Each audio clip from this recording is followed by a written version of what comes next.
Sai! At the sound of this voice, everything inside me clenched, my nerves tensed up. Hi. I was calmly sitting and reading a book on the couch, and now Shura sat down next to me. How scary. Why am I scared, you ask? Because Shura has schizophrenia and she seems to be having another episode.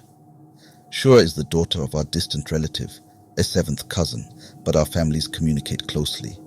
Their family consists of the older sister Aunt Ira, a widow and a doctor, the younger sister Alyona, who has never been married and whose profession I don't even know, and Shura, Aunt Ira's 24-year-old daughter.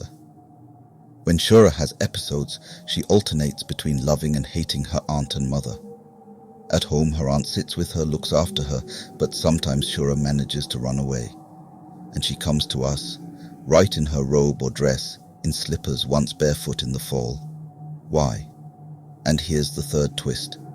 In such moments, she hates both her mum and aunt and asks my mum, who is only 34 years old, to adopt her. It's good if she comes on weekends. Then my parents quickly call Aunt Ira or Alyona. They come, give Shura a shot, and my dad drives them home. But it seems that everything is simple. A shot and that's it. It's easy when Shura calmly reacts to her relatives, but in moments of aggression, my dad and our neighbor, both tall and well-built men, cannot restrain her. Shura. If it weren't for the illness, she is tall, athletic. Looking at her, one might think that she's a swimmer or a volleyball player. Because of her height and broad shoulders, she has correct, large facial features, a mop of curly black hair and bottomless black eyes in which you can't even see the pupils. These eyes are what scare me. They say the eyes are the mirror of the soul. I try not to look Shura in the eyes. There's nothing in them, no emotions. Her gaze is like that of a doll, empty, heavy and intent. I feel this gaze now as she sits next to me.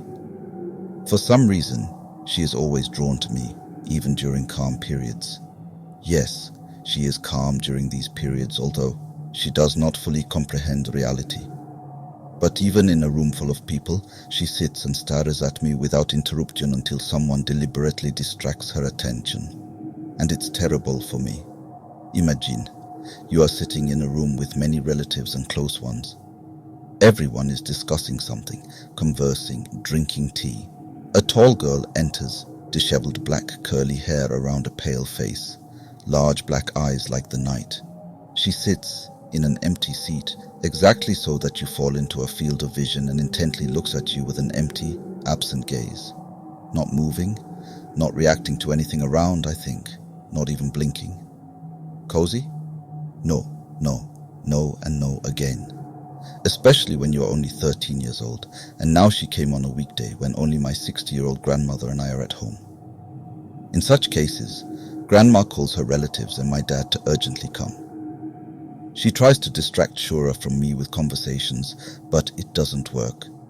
Shura doesn't react. And me. And I see it, and I'm afraid to move, to say something unnecessary or, on the contrary, not to say something. I don't know how she will behave from one minute to the next. I try to calm myself down, reminding myself that people like Shura are very good at feeling the emotions of others. But how? How, tell me? Can you calm down if she always tries to sit close to me and stare without interruption? What are you doing? Her voice is deep even. Reading. You're an excellent student. No, a B student. I try to keep my voice sounding calm, not trembling, not betraying my fear. I'm an excellent student, graduated from school with a gold medal. We are similar. What can I say to that? What's similar? I involuntarily looked at her. Why? She was smiling, but her eyes remained empty, like a mannequin with a painted-on smile. What's inside those black bottomless eyes in which you can't even distinguish the pupils? Can a person's eyes be that color? And her disheveled black hair and pale face? Yes, similar. I had to agree. You are Shura, and I am Shura. I hate the name Shura. No one ever calls me that. I am Sasha, Alexandra. My dad calls me Alex. You both study well. She fell silent. What is she thinking about now? Staring at me without interruption. It would be nothing for her to break my neck or arm, like a twig. Yes, similar. I repeated like a robot. I play the piano. Pause. Ira forced me to learn to play. But now I don't play. I don't want to. Yes, because of the piano, Shura, one might say, became like this. She did indeed graduate from school with a gold medal, played the piano excellently. After the exams, their class gathered at someone's apartment. There were also some parents, something like a graduation party. And someone asked Shura to play. The piano was in the apartment, as luck would have it. Shura was a beautiful girl, an excellent student, a musician, an enviable bride. There she was, sitting in a beautiful summer dress, playing the piano.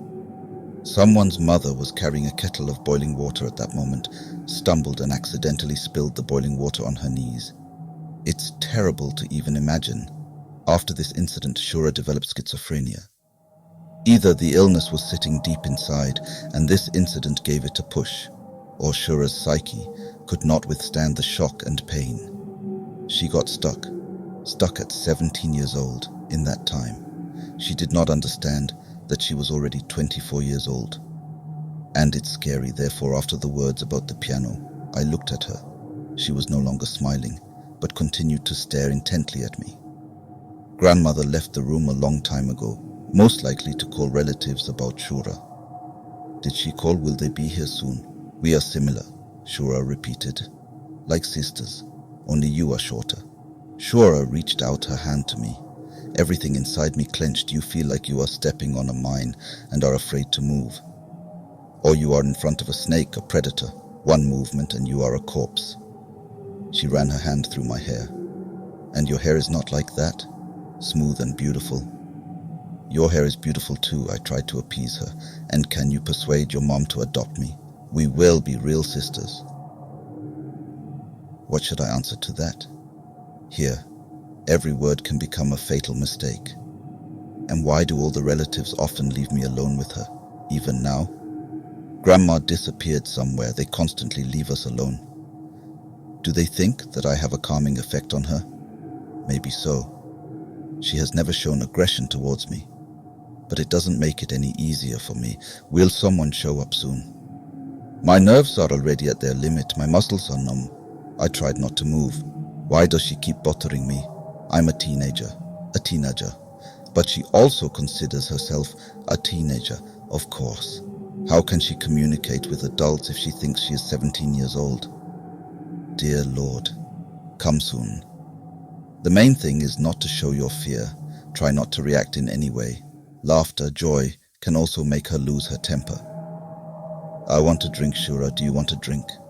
I slowly got up from the sofa to pour myself some water from the decanter on the bedside table. At least somehow to be distracted, to stretch my legs. Maybe she will also be distracted from me. No, I don't want to. She remained sitting half-turned towards me without even stirring, and her gaze still followed me without interruption. How creepy it is. I think meeting a ghost is not as scary as this gaze of black, empty eyes. I drank, took the book and sat down a little further away from her. She moved close again. We are similar. Again? Oh, Shura, there you are, chatting with Sasha. It was her mother, Aunt Ira, who finally came. But how will Shura react to her? What if she shows aggression? But Shura did not react in any way. She did not even turn in her direction. Aunt Ira went down the corridor to another room. Why did she leave and where to? Maybe waiting for Dad or talking to Grandma. Does she assume that her presence can anger her daughter? She came. Shura's voice became lower.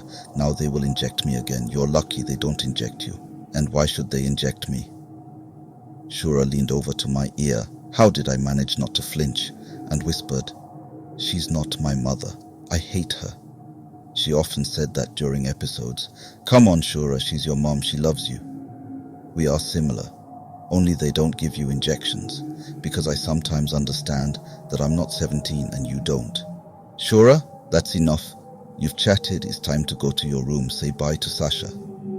Aunt Ira took Shura by the arm and led her into the corridor, probably to another room to give her a shot. Halfway there, Shura turned to me. Bye. But shh. She put her finger to her lips. Phew, what a relief. I'm 13 years old. 13. I ran my hand through my hair. A scar. An old scar. School. I'm late. A roadway. Running. A car horn. Screeching brakes. Impact. I'm 13 years old.